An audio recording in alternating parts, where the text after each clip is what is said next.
Welcome to Manhwa Recaps, spoilers ahead, watch out, and take care. Huge shout out and special thanks to the channel members. The series starts with some elves hunting something down in the forest. They're having a tough time. Until suddenly a non-elf charges in, and cuts the head off of the monster.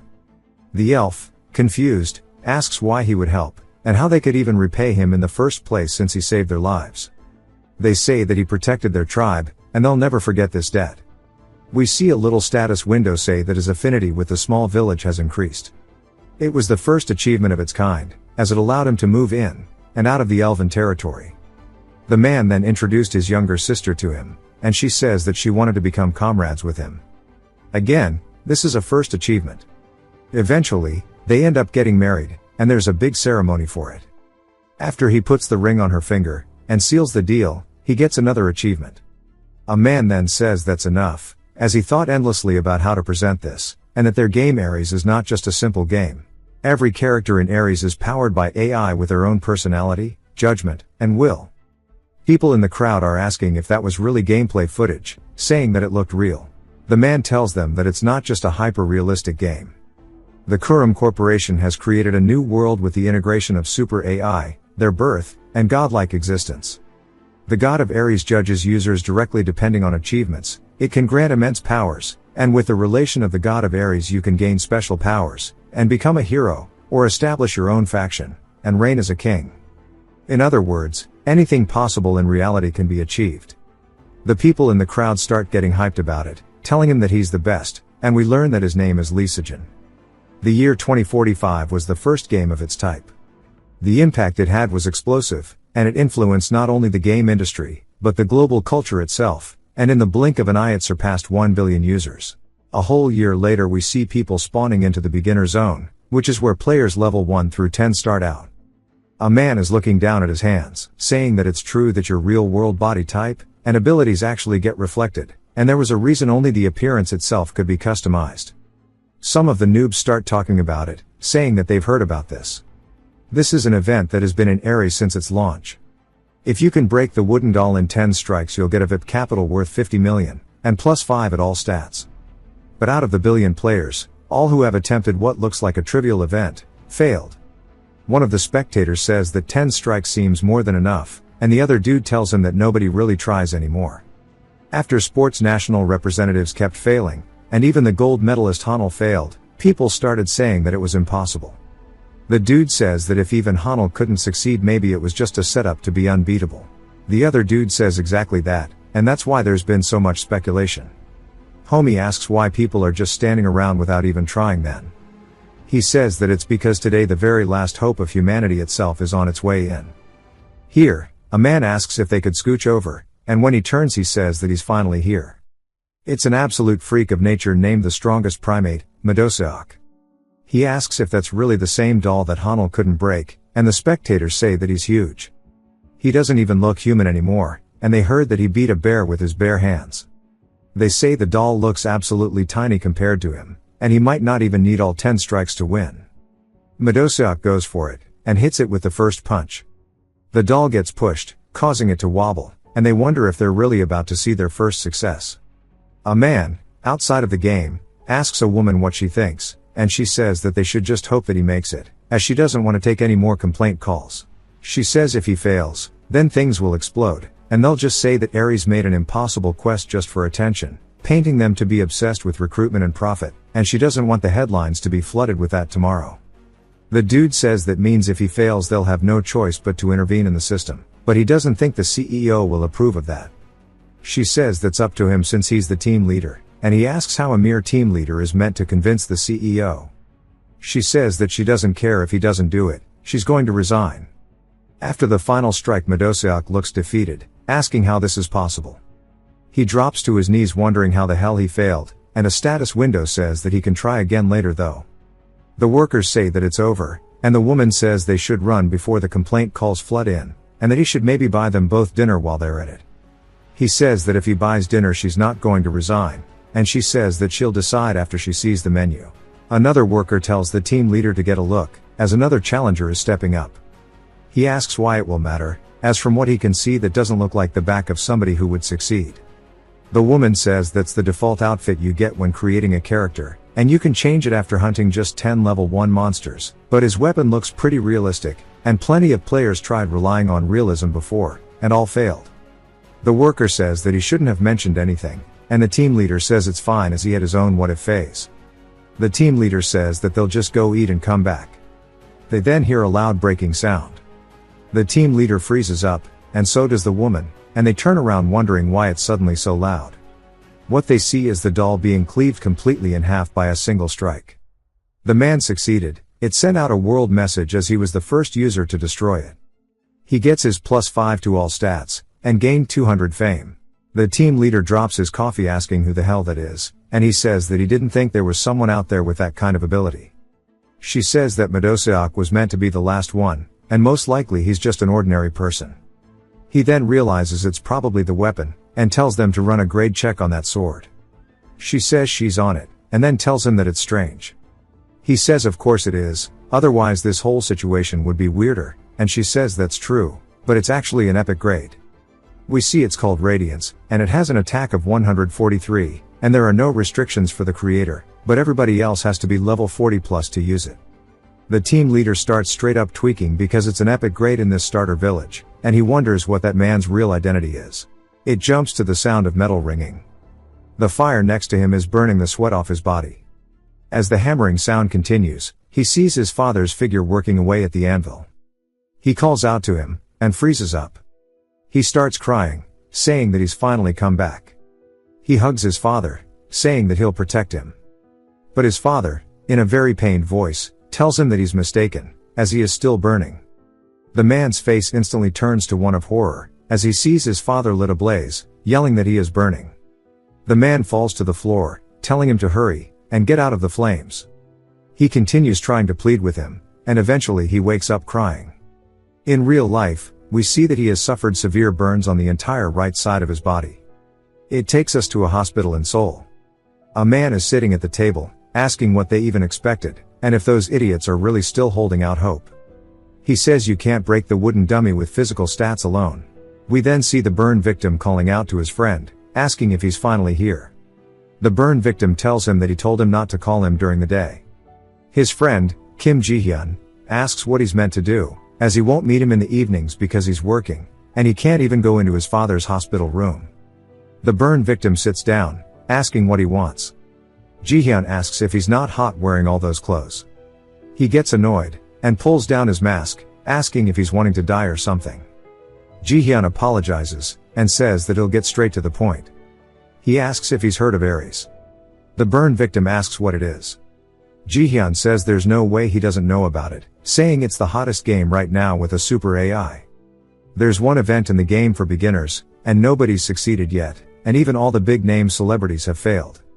If he succeeds, they give him a crazy stack of rewards, and if he doesn't, he's out. Ji-hyun says he wants them to give it a shot. He asks why this matters. Ji-hyun says of course it'll be hard, but it's not impossible, as the wooden training dummy has its number one enemy, which is him. He asks what he's talking about, and eventually he follows him. Ji-hyun tells him that he's prepared a standard model capsule, so he can play Ares, and it's worth 10 million won. The burn victim's surprised. Ji-hyun says the standard model has a sync rate of about 85%, and he heard there's no problem playing with it. He says it's worth the investment, and if things go well he can get insane rewards, and you can even trade with real-world currency. Everyone is jumping in on it, and that's enough explaining, so they should hop right in. Ji-hyun tried it for himself already. The burn victim asks where exactly he got all this, and Ji-hyun asks if that's important. Seeing that he's not playing games, Ji-hyun says he should think about how much they can earn with it. He asks if there's any guarantee they'll earn anything, and Ji-hyun says an investment is still an investment. But with him they have a chance. He just asks what Ji-hyun is talking about, and Ji-hyun says he needs to listen well. Within the game there is actually a blacksmith class, and surely he thinks that's awesome. We finally learn that the burn victim's name is Kang Yeonsu. Ji-hyun points out that he is the son of a world-famous master craftsman, and also his only successor. With his skills, a little wooden dummy is nothing. Yeonsu asks if that's really what this was all about, and he takes off his hat, reminding Ji-hyun that he's never shown him what he looked like after the accident. He says this is the current him, and that he's honestly not in any condition to do anything, and he shouldn't even be out and about. We get a flashback to him running desperately, and he spotted his father under some burning rubble. He realized he had to act, and he quickly ran over and started pulling it off of him, suffering severe burns. He tells his father to get a hold of himself, and he put him on his back and carried him out. This incident took everything he had. He barely managed to survive, but his father never regained consciousness. To cover the necessary medical expenses, his family was too poor, and so he had to work in construction. They assigned him to swing a hammer, and he's done it for the last 10 years, as it was something that he's always done, but it was too hard of a task. As we see his hands shaking, he drops the hammer and it falls onto the floor. He couldn't even hit the nail straight, and he starts to feel bitter, wondering if this is how his life will continue, being unable to do what he enjoys. Ever since the accident, he can't put any strength into his right arm, and let alone blacksmithing, as just working is hard enough for him. He knows that he's trying to help, but he'll take care of his own problems, so he should just return the capsule instead of throwing away the money he spent on it. He tells Jihyun that his part-time shift is starting, so he has to go. Jihyun asks if he's an idiot, saying he knows how he's barely scraping by each month to pay for his father's bills, and he can't keep that up forever. Let's say he could do it for the rest of his life, then what about his own? He wouldn't be able to live, and his body would just stay the way it is forever. Jihyun says he recalls the total cost of his treatment would be about 3 billion won, and while that is an absurd amount of money, it doesn't mean he can just give up. The Yeonsu he remembers wasn't like this, and he said he wanted to be a blacksmith for the rest of his life. With Aries it's possible, and Jihyun will take responsibility for the capsule money, so he just needs to listen to his friend this once. He begs him to give it a single try, and he won't force him anymore after this. Yeonsu thinks about it, recalling the dream he had this morning, and how he struggled to even raise his hand to open the door. He looks down at it shaking, and decides he should just head to work, but he's distracted thinking about his friend's offer. He has to earn money for his father's treatment, and he hears the sound of a hammer, which instantly reminds him of blacksmithing, causing his heart to beat. In the end, after his shift he goes back to Jihyun's house, saying the sound of metal led him to Jihyun, and he recalls him saying that inside the game it was possible for him to continue blacksmithing. He uses his left hand to grab the capsule and hops in. He says that he has really missed the sound of metal, and that he wants to hear it once more, and maybe he'll be able to save his father. The game welcomes him, and starts to create his character. We see it even put the burn scars all over his body, and ask for his name. He uses his government ID as his gamer tag. It starts his character customization, and a blue aura starts to envelop him. He looks around asking what's going on, and it starts analyzing his body type. He looks down at his hand and sees all the burn scars starting to fade away. He is surprised, and after the analysis is complete, his body is completely back to what it was before the burn. All the burns are gone, and it asks if he would like to keep this appearance, and he says yes. It ends the character creation and starts searching for a server. We see Yeonsu clenching his fist, saying this is all because of Jihyun, and it's not just that the scar is gone, but he has his strength back, which means he's now 10 million in debt, and he'll have to work hard to pay it back. It takes him to a random territory inside Barden territory, the beginner zone, and places him inside Ren's smithy. The blacksmith Ren looks tired, but he's putting his gloves on, saying that he won't give up, and those instructors will just have to learn their place. So he needs to forge a sword superior to theirs, and starts hammering away over and over, desperately pleading that it go his way. Yeonsu tells him that's not how he does it, and Ren is surprised, turning around to see him. Then he asks what a stranger just said to him. Yeonsu repeats it, saying that's not how he should do it. Yeonsu tells him that if he's trying to forge a sword, the method he's using won't ever create something strong. Ren tells him that he doesn't look like he's from around here, asking why he thinks he can run his mouth. Yeonsu says that he knows he's being presumptuous, but since he actually seems serious about crafting a proper blade, he couldn't just stay quiet. Ren says that he sounds like he knows what he's talking about, and he says that he has nothing to lose anyways. He gives him the hammer, telling him to prove himself, as he wants to see if he has the skill to back up what he's saying. Yeonsu says his original plan was to win his favor, and asks to use his forge, but maybe this could work out even better. He says that he'll give it a try, but he wants to add a condition. Ren asks what it is, and Yeonsu tells him that if he can demonstrate his ability, he wants to keep the sword that he forges. In return, he'll show him a process worth that price. Ren says that he's awfully sure of himself, but laughs it off, saying that he wants to see if that confidence of his will hold up. However, If he fails to produce results, he'll pay for the price of his arrogance. Yansu says that's fine with him, and he starts to heat up the piece of metal that Ren is working on. Yansu looks down at it, asking if it's already been 3 years, and he says that he acted like he was confident, but he's not sure he can still do this. Yet, as soon as he raises his hammer and starts the process, he says that he can already tell based on this feeling that he can pull it off. As he continues, he tells his father and Jihyun to hold on just a little longer, as the senses that he buried long ago are finally coming back. The familiar ring of steel, and the heat biting away at his skin, sure is bringing back a lot of good memories, and it feels great. He continues hammering away, and he says that his body remembers it all, and he can definitely do this. Ren says originally he thought he was just another outsider that would try some kind of clumsy imitation, but it looks like he's done this before, as his form isn't half bad. But this is probably as far as he'll go, yet for some reason, he looks really pleased with himself. He says that enjoying it doesn't mean anything, and here results decide whether you live or die, and without extraordinary skills you'll always hit your ceiling. He'll let him try, hoping to learn something, but there's no way someone in the beginner zone would have a blacksmithing skill, and maybe this is just a waste of time. Then something catches him off guard, as Hyun-sul starts folding the metal in half. Ren asks why he's doing this, and then he sees that Yansu folds it over onto itself, and hammers it back in. He says that this will strip out all the impurities while reinforcing the steel, and he wonders why he never thought of such a simple approach. He wonders if it would really work, and he says that it could just be smoke and mirrors, and that he'll use his appraisal skill. When he uses it, he sees that the steel is now C grade, even though it started from D. Ren jumps up out of his seat, saying there's no way, and while he has forged C grade before, he's never seen the grade jump that quickly, and this means that he wasn't bluffing. This must be his limit, as there's no way he could push it beyond that. He wants him to keep hammering, as a few cheap tricks don't change the fact that in this world without skills, he's no better off than him. Yansu continues all the way through the night, and eventually morning comes around, and Ren wakes up on the bench, saying that he stayed up all night because of that damned outsider, and he wonders if he is done yet. Then he hears the sound of hammering, and they're surprised that he's still going at it. His jaw drops, as Yansu's still folding it over, hammering it out, and the entire time he just looks super excited, and he doesn't even look that tired. He starts to reheat it, and washes it off, and Ren just wonders if he has infinite stamina, and says that if he's been repeating this method all night long, he wonders what grade the steel is at now.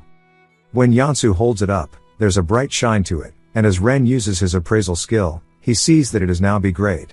He's in disbelief that he actually pulled it off, and he says that he never imagined someone could reach it without a single skill, and judging by how he's not stopping, he's aiming for even higher. Yansu starts looking down at his work, realizing what he needs to fix, but his hands begin shaking, and he starts wobbling, wondering if he maybe pushed himself too much since it's been a while. Ren grabs the metal out of his hands, saying that if he tells him what needs to be done, he'll follow along, asking if that's alright. Yansu thanks him, and they start working together, as Yansu instructs him on exactly what to do. He then picks up the blade, showing him what he's looking out for. Ren starts taking notes as Yansu sharpens it. After that whole day passes, Ren once more is shocked, as it's now A grade, and he says with this he could craft a rare grade sword, and he can't believe this is actually happening. He tells Yansu that his appraisal skill isn't anything special, but he's never seen a magic grade item in the beginner zone, let alone rare, and this means that he could actually forge a one-of-a-kind blade, asking if he's thrilled. Yansu tells him that it's too soon to celebrate. Ren asks why, and Yansu says that the hilt isn't even finished, and the edge needs to be even sharper, and it has to endure overwhelming force without faltering. So the blade still has yet to reach its peak sharpness. Ren laughs, saying that he's never met an outsider like him, and Yansu tells him that he's loved hammering since he was a kid. Ren asks if he's taking this sword with him, and Yansu says that's right. Ren pulls out some better metal, telling him to try forging another one. Yansu asks why he has to make another one, and then spots the mineral, asking what that is. Ren tells him that it's mithril, it's a family heirloom passed down through generations. Yansu asks why he's giving him something so precious, and Ren says that because he's learned so much from him, and he wants to continue learning. Besides, this ore is beyond what he can handle, and he wants to see what kind of blade he could create with it, also so he'll have better protection for himself. Yansu thinks about it, saying that this is not something that exists in reality, and it's surprising to him that he gets to work with something he's only ever read about. It's a risk since he's never touched it before, but he guesses it's worth trying, and he will treat it with respect. Ren then asks if he can call him master. Yansu is just confused, saying that Ren looks like he's lived several times longer than him, and Ren laughs saying that age doesn't matter, and he just wants him to be his disciple. Yansu says that he will refuse the mithril if he keeps this up, but Ren tells him to wait. It jumps to 1 month later when Yansu cuts the training dummy in half with a single strike. He looks down at the blade, and we already know that its name is Radiance, and we finally get to see more in-depth stats about it. We skip over all of that, but we can look at the description, as it says it's a masterpiece born from the hands of a true master, something the beginner zone will never see again. We also see Yansu's stats now, and that he's still only level 1, and unemployed. Inside the game's management, they're asking if a noob really went straight to a forge and used mithril to craft the sword, and then cleared the event. The team leader and them just keep staring at it, saying that no matter how many times they think about it, it's just insane, asking how he even managed to get mithril in the first place. The woman tells the team leader to quit gawking, and do his work, as he'll get demoted at this rate, but he's frustrated that he can't dig up any info on him. She does it instead, telling him his name, that he is 23, and how he's logging in from a friend's house. The team leader says, as expected of manager Lee, he knew she could do it. She says that they've known his in-game location for a while, and she's reading off his personal data because he just applied for the recapsule. The team leader says that he didn't think he would apply since it's been so quiet. Lee tells him that he just came in, but he insists on keeping his personal details private. The team leader finds that interesting, and Lee says that she as well wants to know why. If word got out, he'd be treated like a celebrity in real life, and they both agree that he probably has his reasons, but he wants to know where he is now. Lee says that he actually just entered the hunting training grounds. As Yansu opens the door, a man tells him that real monsters will appear from here on out, and that he can see his level, and at level 1 he won't pass this test. Instead of wasting his time, he should just turn back. This is the instructor of the hunting grounds named Helson, and he tells him to go hunt some rabbits first, then return. Yansu asks if he can't see his stats, saying that he won't waste his time. Helson says that's a hassle, and he could grab any sword on the side and step over. Yansu asks if any sword is fine, then that means that he can probably use his own sword instead. Back at the Kurum Corp, they are talking about how Yansu stayed in the beginner zone, which usually takes only 30 minutes to pass, for a month. He accumulated tons of basic stats. More importantly, he has an epic grade weapon, which is a first of its kind in the beginner zone. But he is still level 1, with no class. They have managed countless artisans and pros before. Even compared to them, something completely abnormal is happening. However, without their intervention, they should leave everything to the super AI, Ares, to decide. Sijin tells the team leader, who we learned is named Kim Tae-sok, that he shouldn't be that worried about it, as he is currently in the hunting ground for beginners, and he probably doesn't know what his fate is.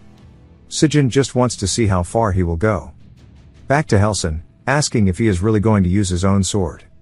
He wonders if maybe he is trying to become a blacksmith, for using a handmade one, and grins saying that for him to pick such a pathetic job, that is sure pitiful. Yansu stares at him, and Helson says that this is a dangerous trial with 3 stages. A trained swordsman is more useful than someone who relies on equipment, and he wonders why someone who would be a blacksmith would come here in the first place. Yansu sees a status window mentioning how the affinity with Helson has decreased by 10, and Yansu says that it is a reaction he often sees even in reality. Blacksmith is no longer a useful profession for most applications, but here in Ares, he felt that he could be recognized as much as he put in the effort. Yansu then says he has a question, asking among all the swordsmen who passed through this training center who was the most outstanding person. Helson says even though he may only be a hunting ground instructor in the Barden territory, he has a discerning eye that he gained from teaching tons of people. For a mere beginner to speak so presumptuously, he starts to feel annoyed, and says that it might be good for him to try it once. He gives Yansu a trial, telling him to follow him. The mission is to teach outsiders the basics, and test them with exams, but to select outstanding talent he gives a special trial. The best trial he used so far is having him experience real combat, as there are a pair of swift goblins, both level 6. He asks Yansu if he wants to do this. Helson says that since he insists on taking this challenge, the cost must also be high. If he fails, he should never step foot here for at least a week, and hunt rabbits instead, asking if he understands. Yansu asks him about the 3rd stage trial, the end, and Helson looks surprised.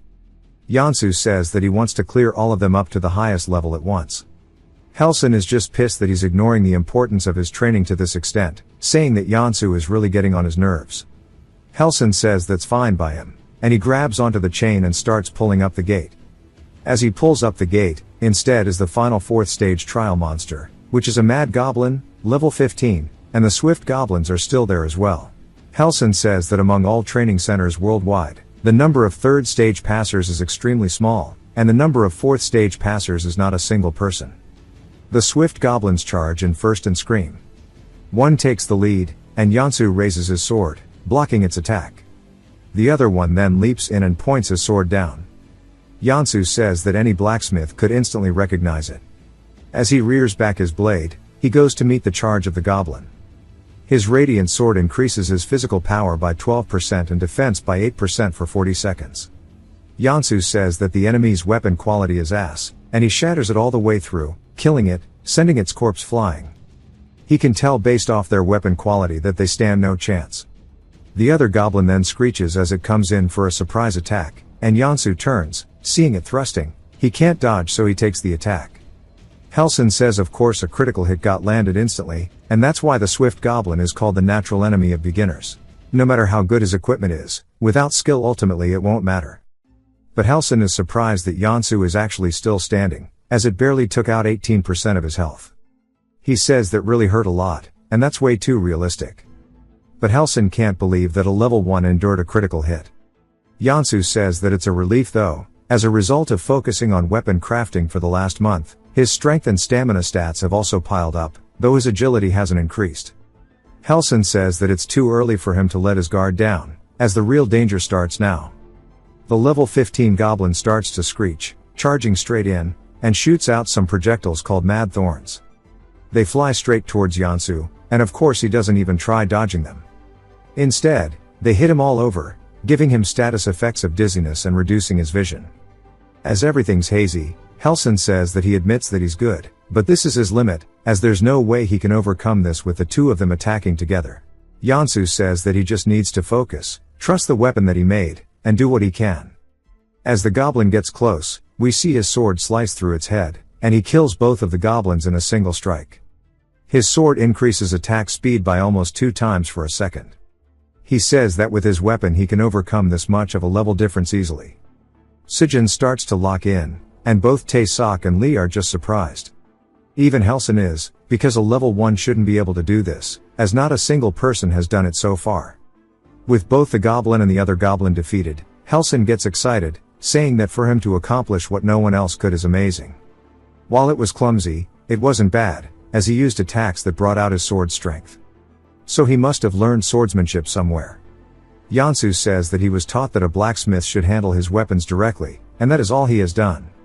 Helson now realizes that he was completely mistaken, and he judged him too early. As he takes a better look at the muscles and wounds on his arm, he says that he now understands what a true blacksmith is, and he wants to apologize for being rude. His affinity is now maxed out. He says that he has a suggestion, and he only says this because he values his talent. He asks if he would consider becoming a Mad Lord, which is a legendary class. It's a quest that he can start if he agrees. Tae-sok says that this is impossible, as to be offered a class advancement for the legendary class Mad Lord at level 1 is insane. Lee says that just that alone would make him a grade 2 special management user. Tae-sok says that it's a good thing, and it must be, as once he accepts it, as he can never go back. The Mad Lord is a glorious being who leads hundreds of mad knights, and it is one of the protectors of the world. Helson asks what he says, as this is not an offer he gives lightly, saying that he could surely become the king of knights. Yansu says that he's thankful for the offer, but it's not something that he wants to do, as in the end he's a blacksmith and not a knight. Sijin and Lee smile, while Tae-sok is shocked he didn't accept. Helson's also a little taken aback, but says that it was absolutely the best answer he could have given.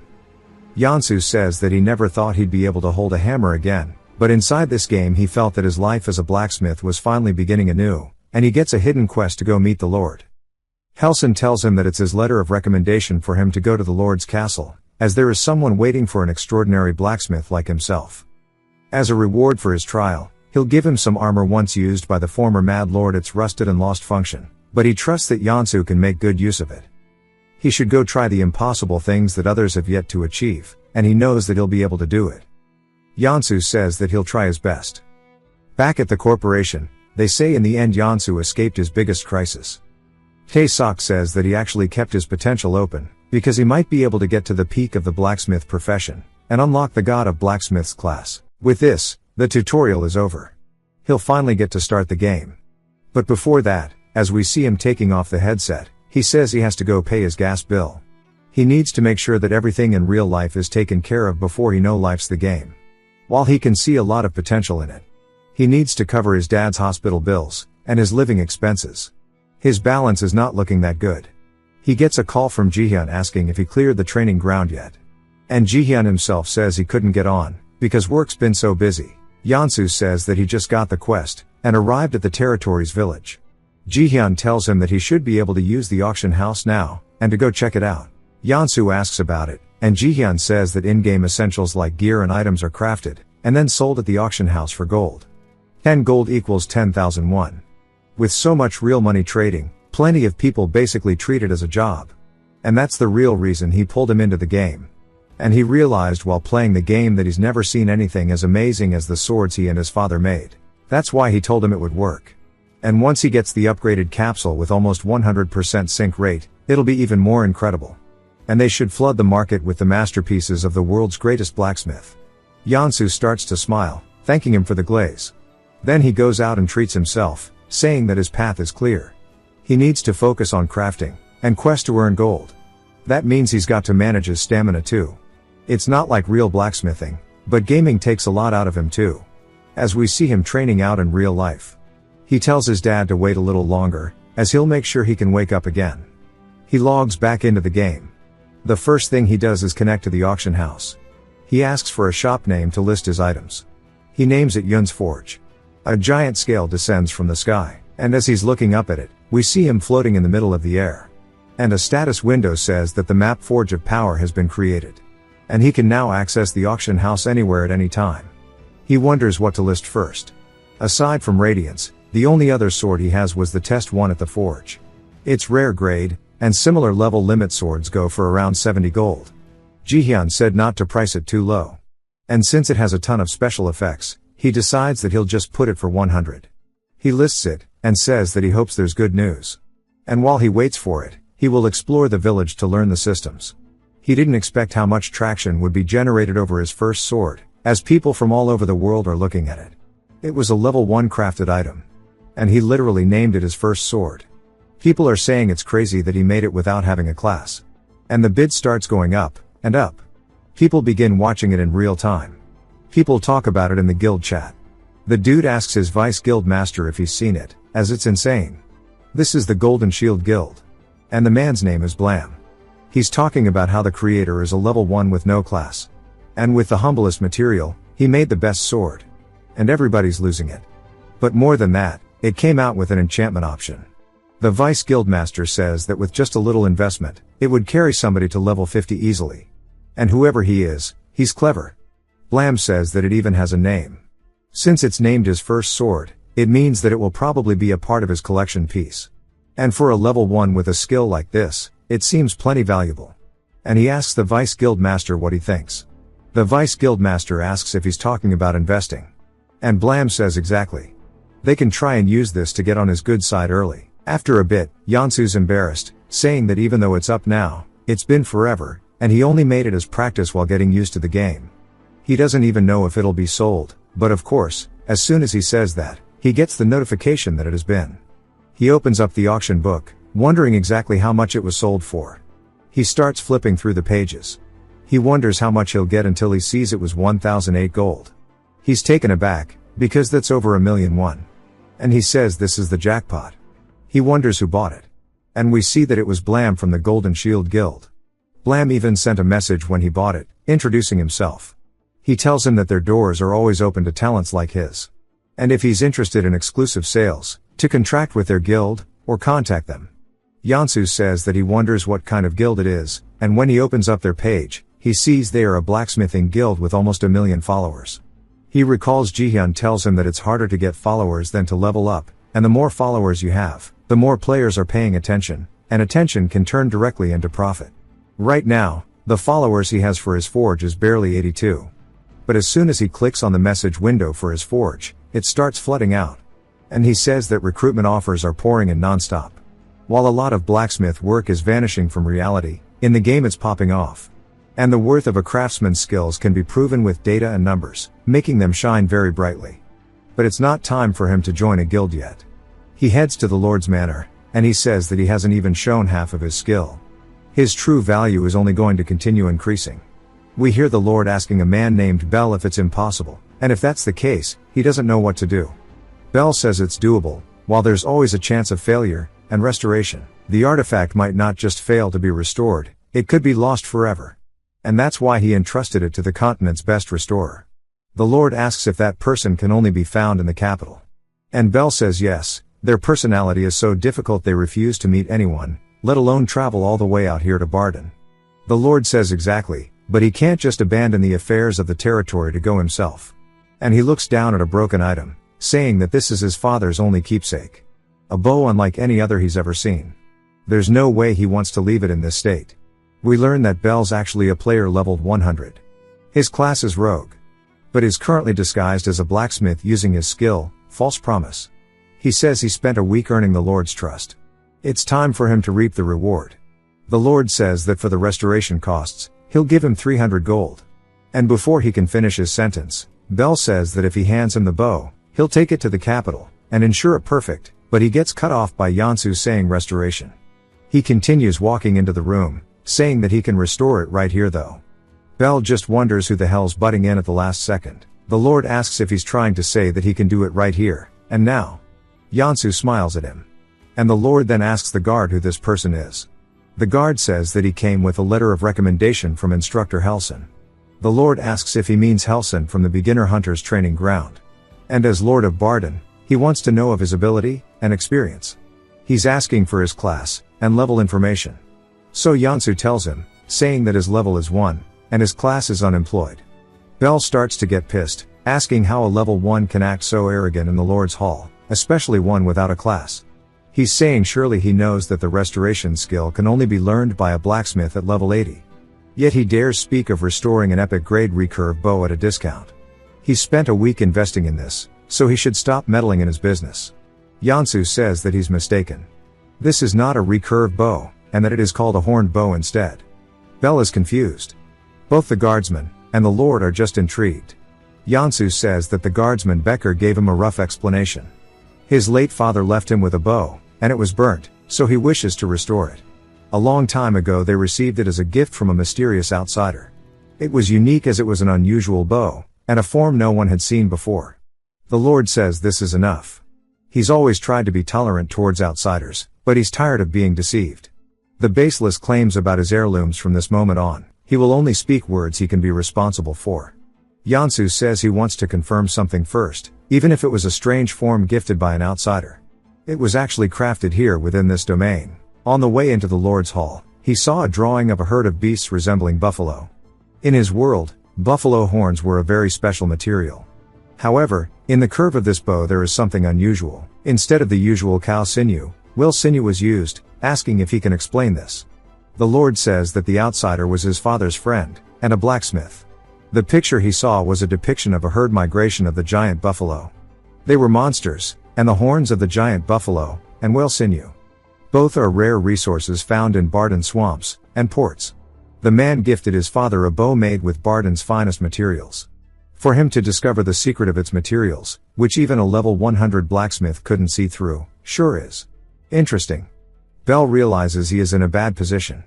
The Lord says he couldn't bear to let his father's heirloom crumble away with time. All he wanted was to entrust that to anyone who had a way. He asks Yansu if he doesn't mind that he wants him to take on the restoration of the heirloom. This is the linked quest he got from Helson. The reward is 500 gold. The Lord tells Bell that he can leave now, and he'll call for him if he needs his service again.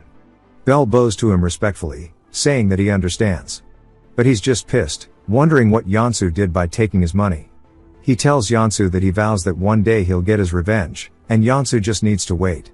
The Lord asks Yansu what they must do to restore their bow. Yansu says if possible he needs buffalo horns, and whale sinew. But he'll also need oak, mulberry, bamboo, and the proper tools.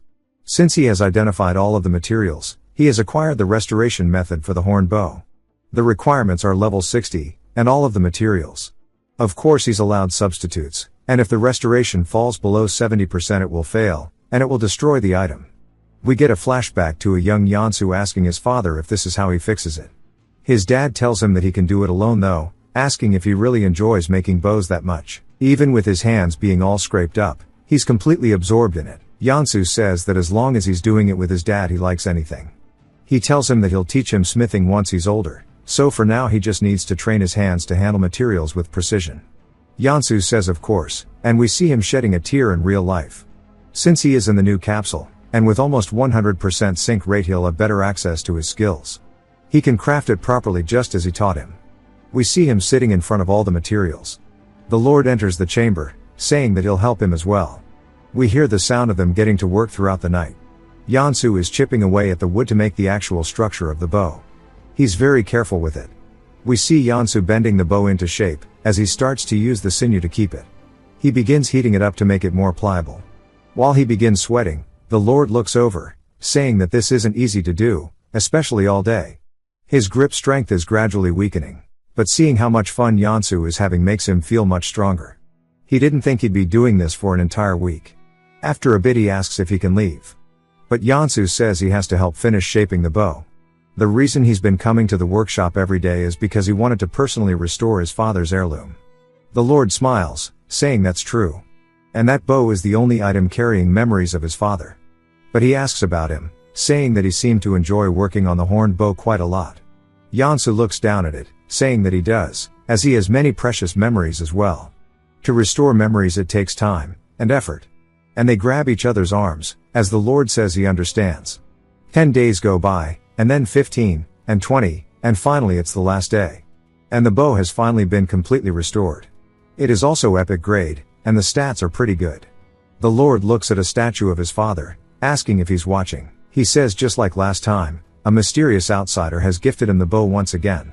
Yansu says that he wants to know if the sensation matches what he remembers, and to give it a test. The Lord draws back an arrow, and fires it straight forward until it hits the target. And the Lord says that it's actually not the same. It is far superior to what it once was, and now he has completed the quest entirely. With the result exceeding 100%, he has achieved a miraculous restoration. And his favorability with the Lord has also reached the max. The Lord thanks him, as now he can focus on his duties with peace of mind. But compared to his achievement, the promised reward seems far too small. Therefore, he'll throw in an additional 2,000 gold.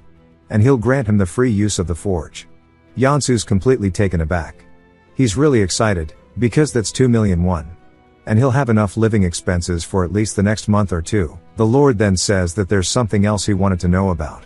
He draws his blade, asking if he's ever considered learning swordsmanship. He says that before he is the Lord of Bardon, he is a swordsman.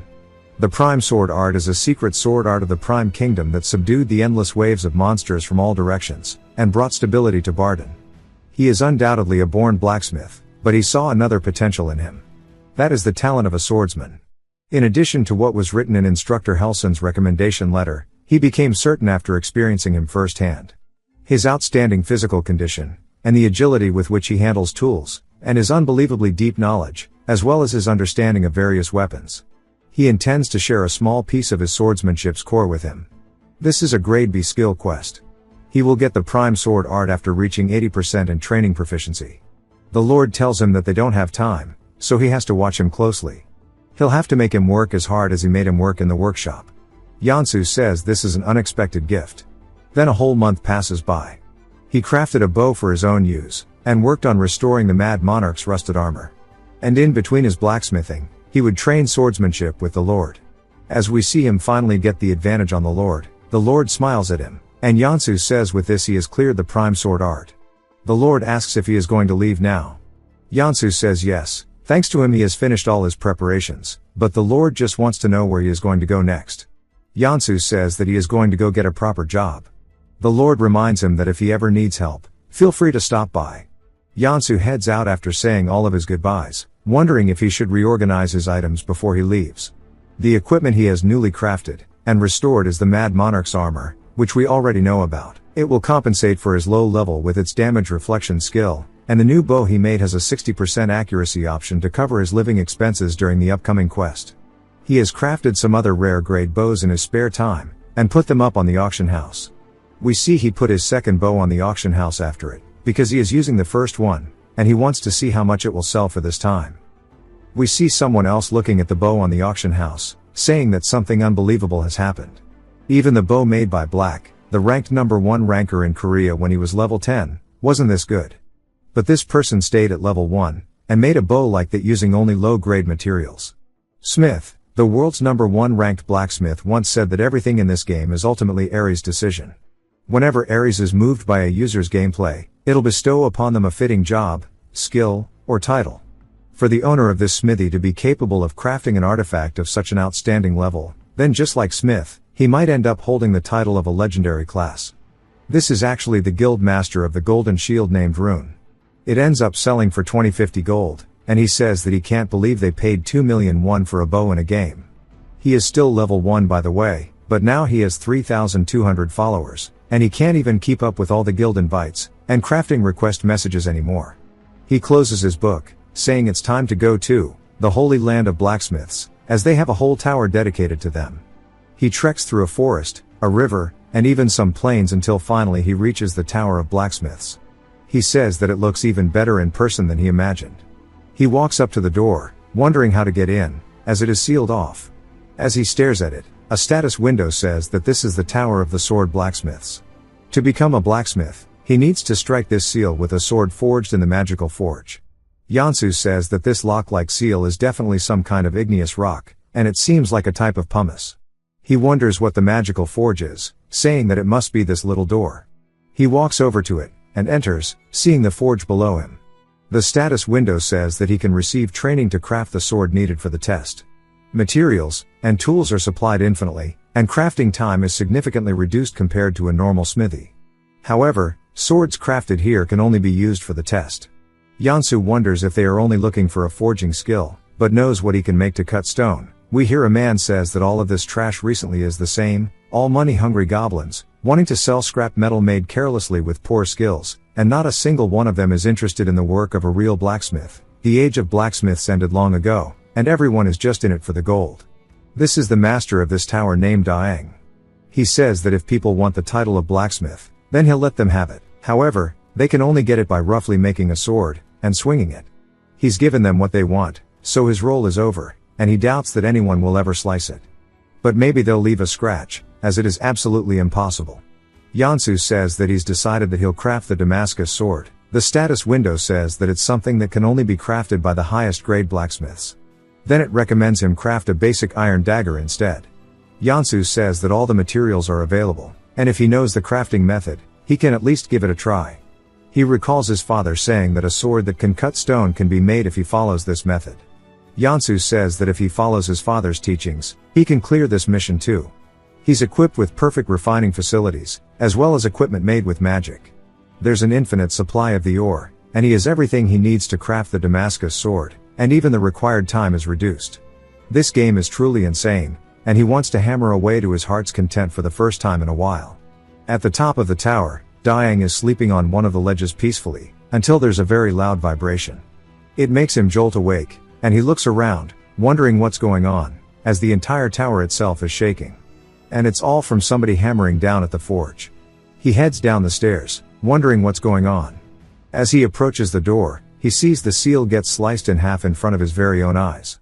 It falls to the floor, and the door begins to open. He says there's no way. Someone appeared who could actually slice the sealing stone. And finally, the god of blacksmiths has made his appearance.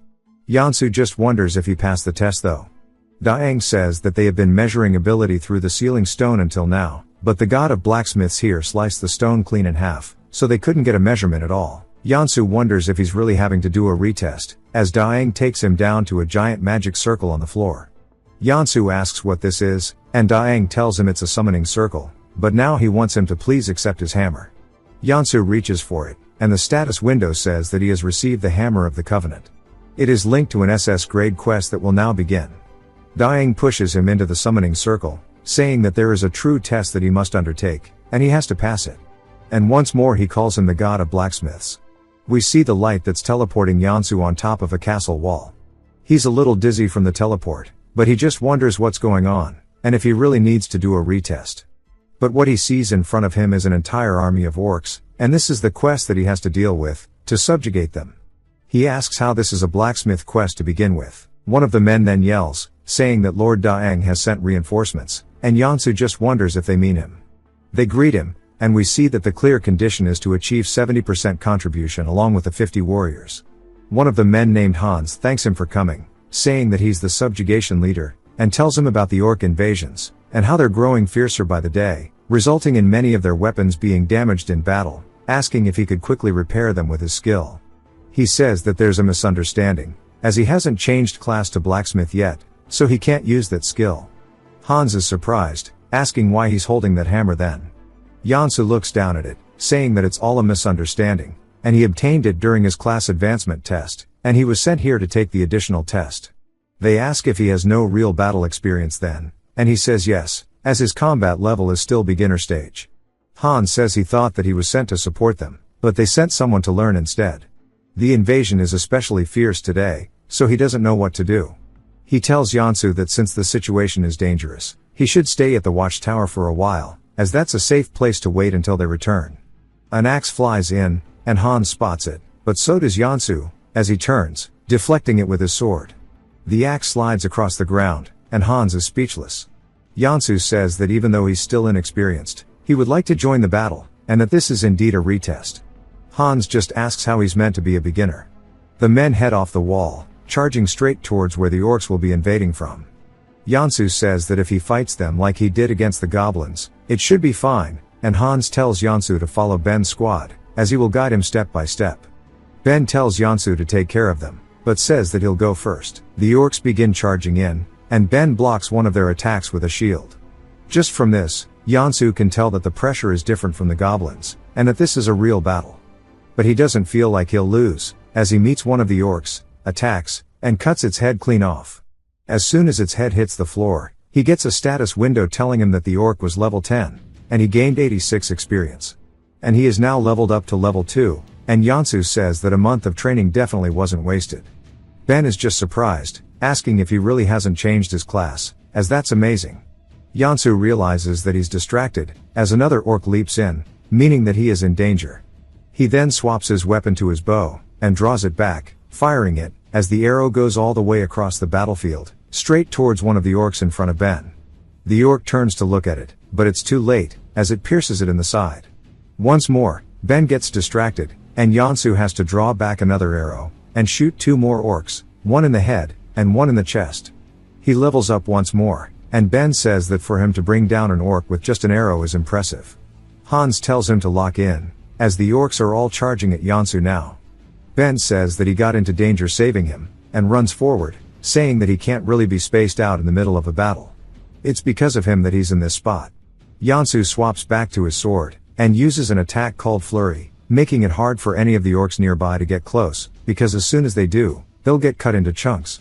One of the ones who was outside of the Flurry range charges in after, but as soon as it walks into Yansu's range, Yansu floats past him, as it gets cut into pieces. He levels up another time, and his contribution has now reached 19%. Hans says no wonder Lord Daeng sent him. As he is now on their side, they can definitely do what they couldn't before, meaning that they actually have a chance to annihilate the orcs, and win. They start glazing at Yansu, and Hans tells everybody that today will finally be the day they annihilate the orc unit. Thanks to Yansu's performance, the squad's morale has risen, and he says that he feels like he's really becoming part of the subjugation squad. But after a while of countless fights, he continues to level up, but his contribution rate is barely increasing, as he's only at 28% now, and he wonders why it's so slow compared to earlier. Yansu gets a hidden quest, and it's something that has never been seen before, as there is a level 51 orc warrior looking over them from a cliff. Hans spots them, telling everybody to stop, as it has finally appeared, the foes they could never bring down before, and their nemesis. The men yell, telling Hans that they are completely surrounded. Hans says that he made a mistake, and in his frenzy he went too deep, but Ben tells Hans that it's okay, and he's sure that today will be the day they win, and he doesn't want to retreat this time. Hans agrees, saying they can't go on like this forever, and he tells everybody that they have no other choice but to charge straight in. As they begin doing so, Yansu says they're all losing composure and rushing in, so he needs to cover them with his bow. The first attack flies in, hitting one of the new orc warriors in the head, and Yansu is surprised that his arrows didn't work. His bow has penetration and accuracy options, as one of the soldiers gets cut down by it. He says that the orc warrior's skin is like solid armor itself, and with just a bow it's going to be impossible to hurt him. Han sees his men falling, and realizes that they might have to retreat once more, but says that he refuses for them to keep living this life of cat and mouse. The orc warrior raises his hand, as Hans runs in and swings, sending Han's arm flying through the air. The shock and blood loss is too much for Hans, and he falls onto the floor, and Yansu yells at him, telling him to get back up. Yansu says this is wrong, and he sees Ben and the rest barely holding on. Yansu says no matter what he can do, he can't pierce their armor. At this rate, they're cooked. Ben holds the same sentiment, saying that they'll be wiped out. Yansu grits his teeth out of frustration, and yells, telling everybody that if they keep fighting like this, the casualties will only grow, and that they should form ranks first, and focus solely on defense. Yansu tells everybody to fall back quickly into the forest behind them, and he'll follow right after. Ben yells, saying that everybody needs to follow his orders, and they need to get the captain to safety, and regroup. As they start retreating to the forest, we see Yansu protecting their retreat, and Ben tells him that in the forest their speed is going to be slowed down. At best, it will only buy them a little time. He says that all he needs is 5 minutes, asking if he can hold off for that long. Ben realizes that he must have something planned, and says he can, and they'll endure no matter what. Deep in the forest, we see Yansu running in, saying that if the arrows aren't strong, then there's a simple solution. As he's now surrounded himself with bamboo, he pulls out the hammer, which we now know is called Daang's replica hammer. It is an epic grade weapon, and the passive is it replicates consumables when crafting, and shortens crafting time. Yansu says that it's definitely possible now. As the soldiers begin doing their part, fighting off the orcs, and buying Yansu time, blood continues to fly, and Ben's struggling to stand up, saying that they have to hold on, as they told him 5 minutes. As he told Yansu they could hold on for 5 minutes. He says this is not a long time, and they need to do their best. If they can't hold on for 5 minutes, then they're just gonna die anyway. One of the orc warriors raises its weapon, and swings down, cleaving towards Ben. Ben can't do anything but watch, but something flies in, hitting the axe, causing it to fly to the side, deflecting it. A second flies in, hitting the warrior in the head, causing blood to fly out from it. Ben asks what's going on, and the orc soldiers, and even Ben, turn to see Yansu off in the distance, using a new type of arrow. The orc warriors realize they have to deal with him first, and start running in. But Yansu is finally piercing their armor one after the other. Ben's just so glad that he came back. And we see that what Yansu's using is actually split bamboo. It has 70% penetration, and 60% arrow speed. It has a lot of destructive force behind it, enough to shatter stone. He says it's a tonga, made from split bamboo, which enhances the firepower of his arrow, but it's as good as he can make with the hammer in the short amount of time. And if he adds these to the hornbow in its own power, it actually turns into a set effect, giving him 5% attack power, and 10% penetration. More of the orcs begin charging in, and Ben's men step up to buy Yansu more time. They yell, saying they have to make sure he has enough time to attack. Yansu fires another arrow, hitting one of the orcs straight in the head, and he says that this arrow's piercing power rivals a musket. He then loads the next arrow, and shoots it out, aiming straight for its chest, blowing a hole through it. With him killing them, he has leveled up a ton, as well as gaining the title Orc Slayer. This means his attack power against orcs has increased by 15%, and they feel fear towards him. They're weakening, dropping their weapons, running away. And Ben and his men yell that they can't let it escape. Yansu's the first to run in, and leaps off a nearby rock, raising his bow once more. He looks straight towards his target, and releases the arrow. The orc tries to make a break for it to dodge, but he's too slow, as it flies in, hitting it straight in the chest, and now that he has the added bonus from his title, it actually just explodes out the back of it. The equivalent of a cannon shot, his quest progress is now 92%, and he cleared it with astonishing results. The men start cheering on Yansu, saying his name over and over. Why the hell does his leg look like that though? But they start cheering him on, and they also trust his commands. Due to him having cleared a hidden piece, he gets a special effect of 10 charisma. Ben carries Hans over to him, saying that just holding the line was overwhelming, and he thought they'd never achieve it in their lifetime. Their long-awaited wish, defeating the orcs. Hans raises his nub to his chest, thanking him, and all the other soldiers as well begin to salute Yansu. Yansu does the same out of respect, thanking them. He says the additional trial is now complete, and it's time for him to return to the Tower of Blacksmiths, but he has no idea how to get back. Back to the tower. We see Daeng telling some other people that their tower is in decline, and all honor and glory are claimed by the knights. Only those blinded by gold coins seek out their tower, and they need someone with a true blacksmith soul. Someone who is worthy to wield this sword. Many candidates have come on, but the prophecy has not been fulfilled. He was left behind by the god of blacksmiths long ago, a prophecy that a successor would appear, and bring prosperity once more. One of the men starts laughing at him, and says that is why among all the tower lords, he is the only one who has earned the right to test the sword. However, he wants to know if this is merely the trickery of the chosen one, to call them together only to tell them he has given the right to test the sword to a mere young foreigner. This guy's name is Coulson. Daeng asks if he didn't read the letter that he sent, as this is a rightful qualification for one who passed the test they sent. Furthermore, he has not chosen a profession yet. Yet he led soldiers, and with his blacksmithing skills, annihilated orc warriors.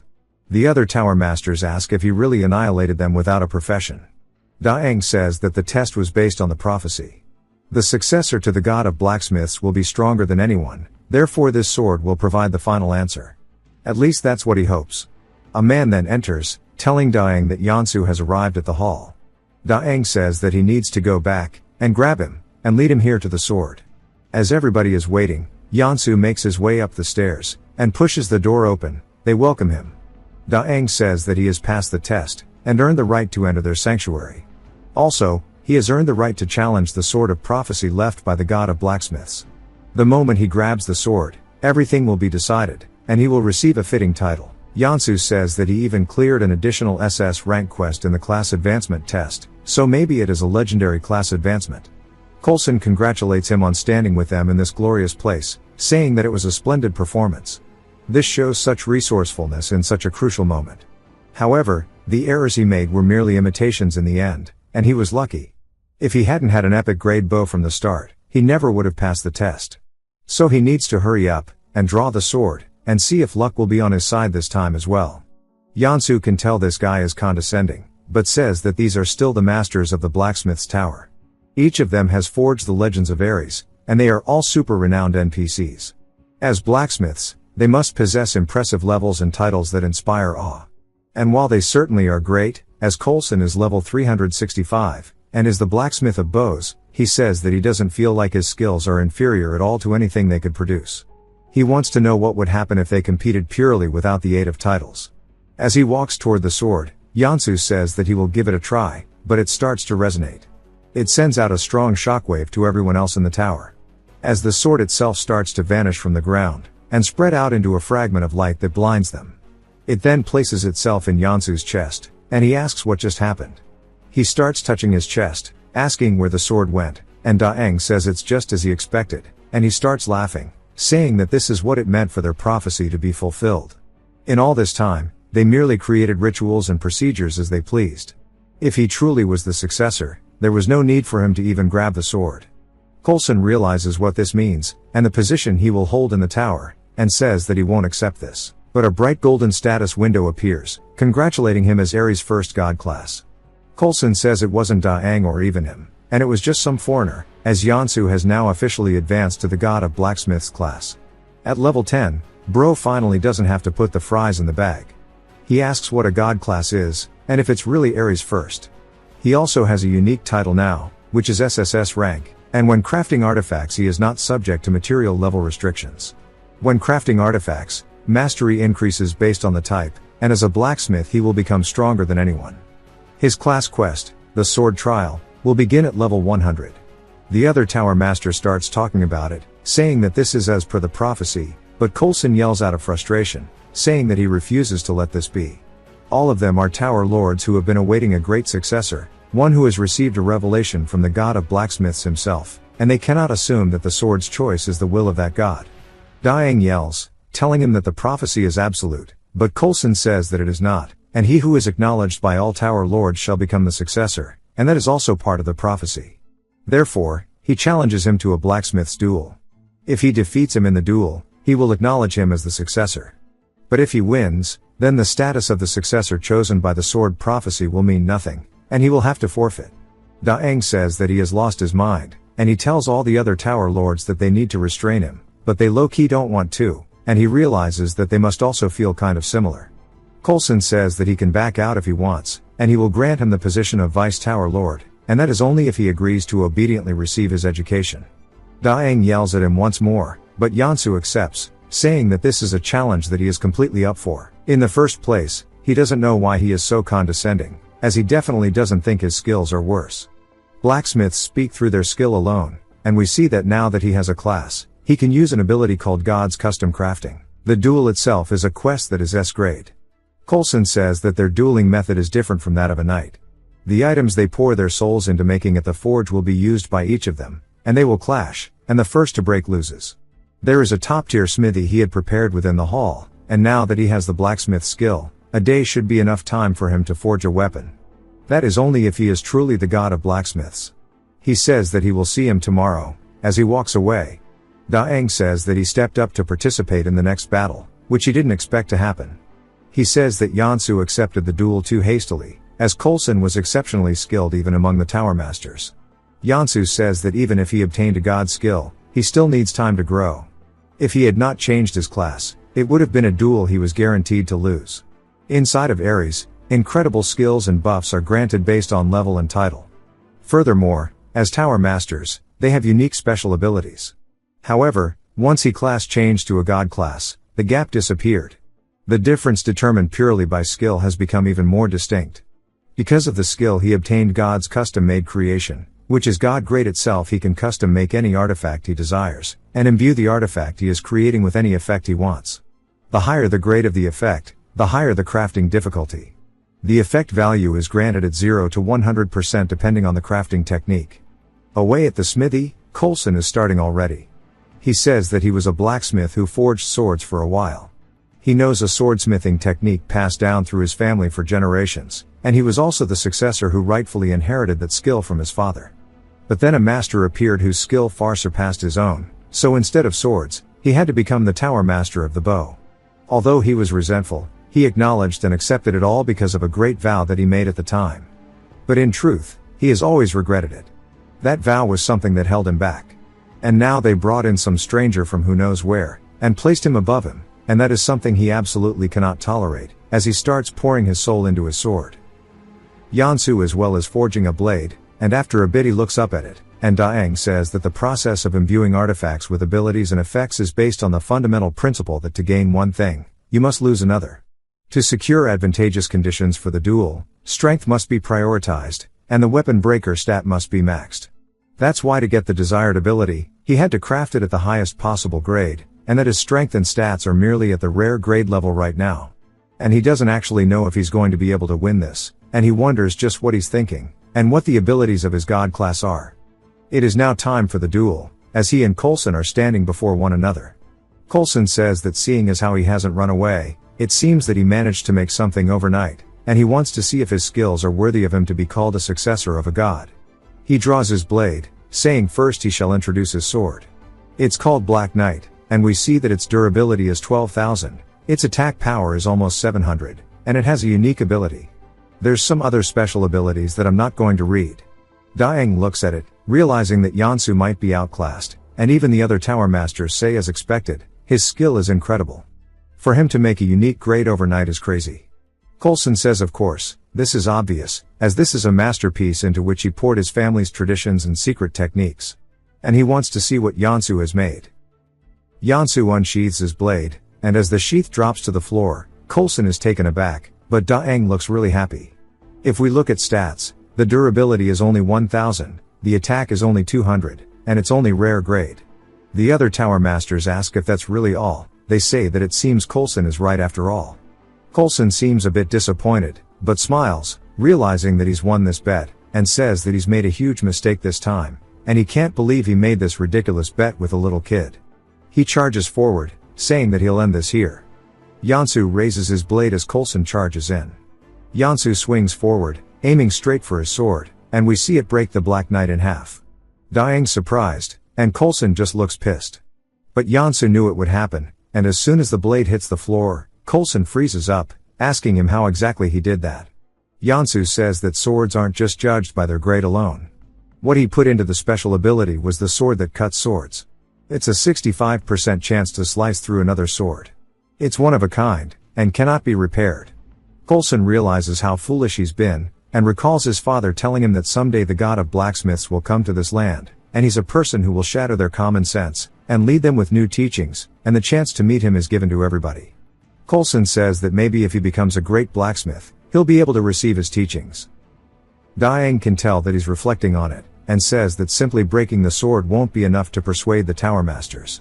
And he knew that, and he recalls Yansu saying that he would create the sword that cuts swords. We get a flashback to him asking if it was really possible. Yansu says that it was by no means an easy task, as creating an artifact at the desired level ultimately comes down to a blacksmith's skill, and the sweat that he sheds. We already know that for his custom-made creation, the effect is based on the technique he used. Daeng says that bold choices and decisions that defy common sense, and the knowledge and ability to carry them out, are all things that Yansu possesses. And while he had his doubts, it turned out to be true. Coulson finally calls him by his class name, asking if he too will be able to create a sword like that. Yansu smiles at him, saying that the word impossible does not exist to him. Coulson begins tearing up, and drops to one of his knees, and says that he greets the god of blacksmiths, and he has successfully cleared the quest. Some time later, Coulson returns with a gift, telling Yansu to accept it. First, he'd like to offer 500 gold coins. Yansu asks if this is the quest reward, but the next thing Coulson gives him is something passed down through the masters of the tower. It is a scroll containing the legendary bow recipe, one of the 10 treasures of the blacksmith's tower.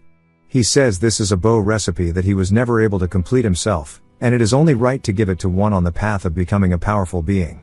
Daeng says that now that the god of blacksmiths has finally appeared, they too will devote themselves anew. Therefore, they want him to aim to stand at the pinnacle of the tower, and explore the wider world. Yansu heads out, and gives them one final wave, and Daeng says that the growth of a god starts now. At a nearby restaurant, we see Yansu and Jihyun cheersing, and Jihyun says that he can't believe he's drinking beer bought by Yansu. On top of that, he got a god class advancement. Jihyun says that he recommended Ares to him because it'd be a waste of his skills, but he never imagined he'd be this talented at the game. After all his suffering at the forge, he's finally seeing the light. He asks what's different about a god class though. Yansu says that he doesn't think there are drastic changes right away. More importantly, he has to go pay for his father's hospital bill tomorrow. They've added another 10 million won to the treatment cost.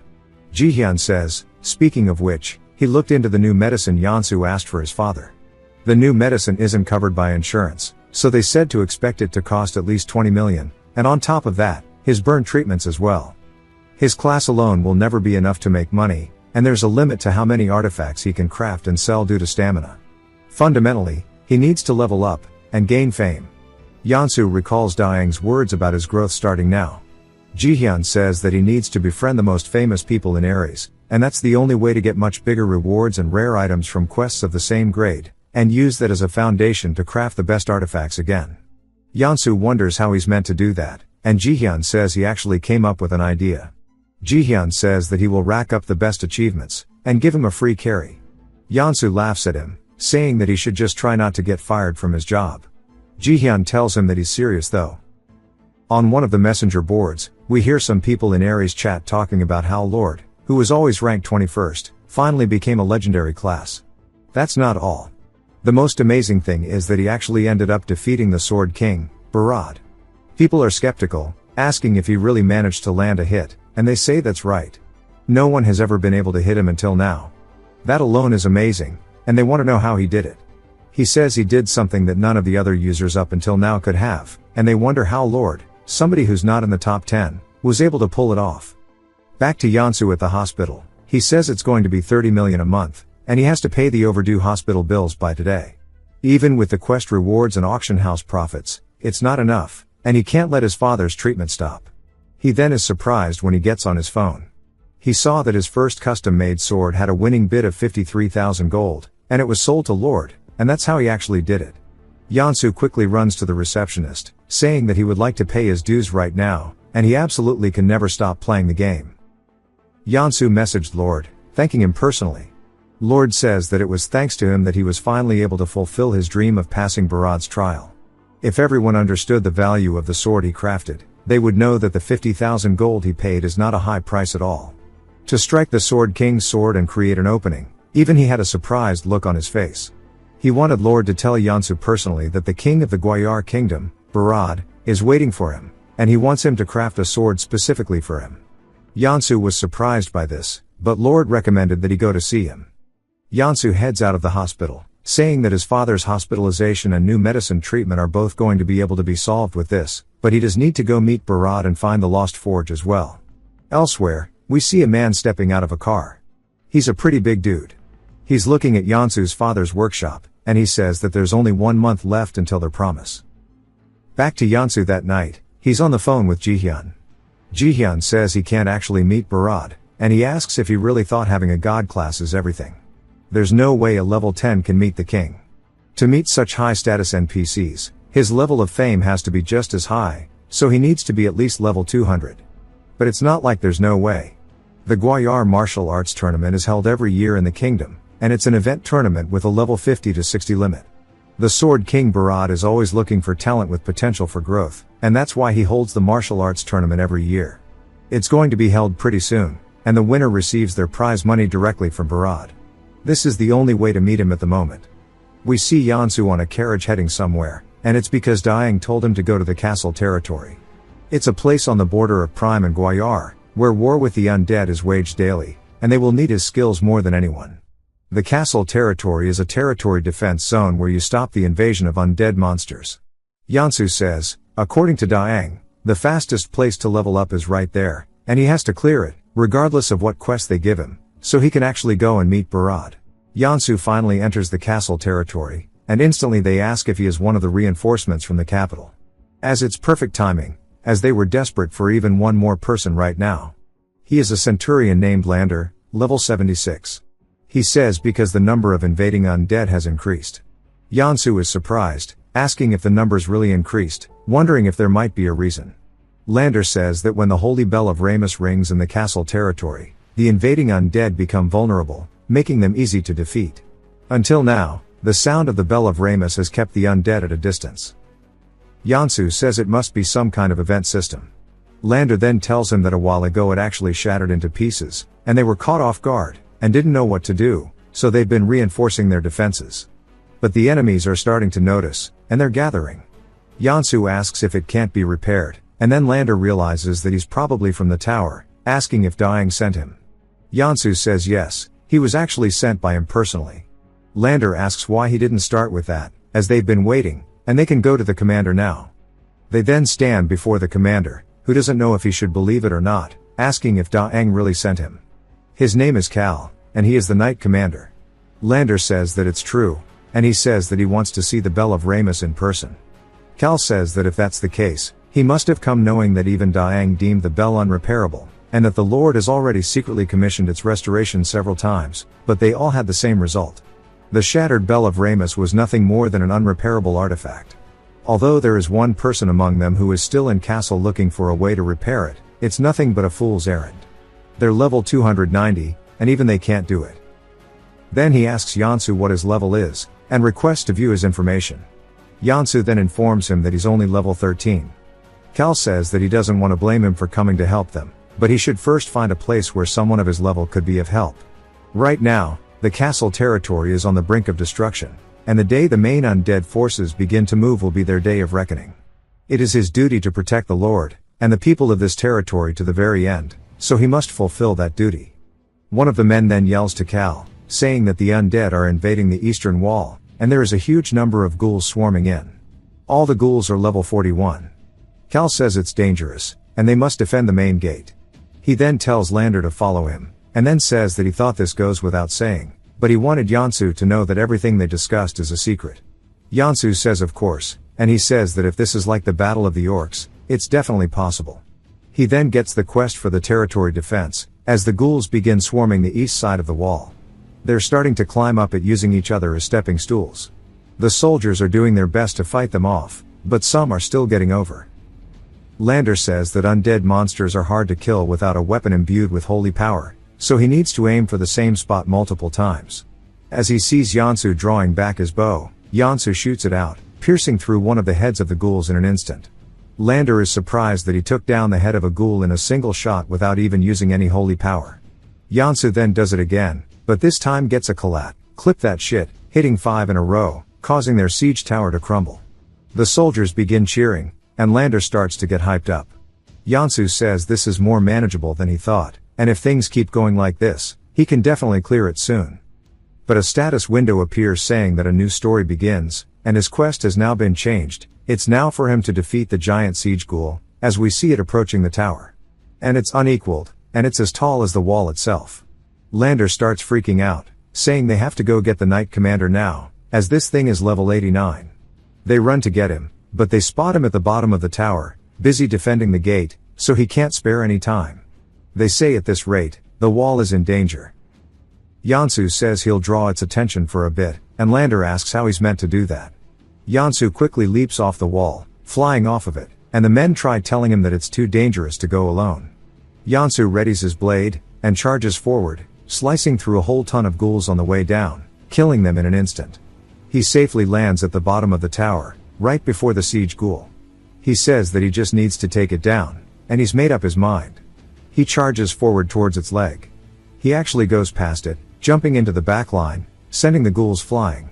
The siege ghoul turns around to chase Yansu, and he says he has to get it far away from the wall. He doesn't actually know if he's successfully got its attention yet, but when he turns around to check, he sees its foot right over him. I wish I could sniff them hounds. He manages to dodge the attack, and this happens 2 more times back to back, and Yansu narrowly dodges each and every one. He just wonders why it's so fast, saying if that's the case, he needs to swap to his bow.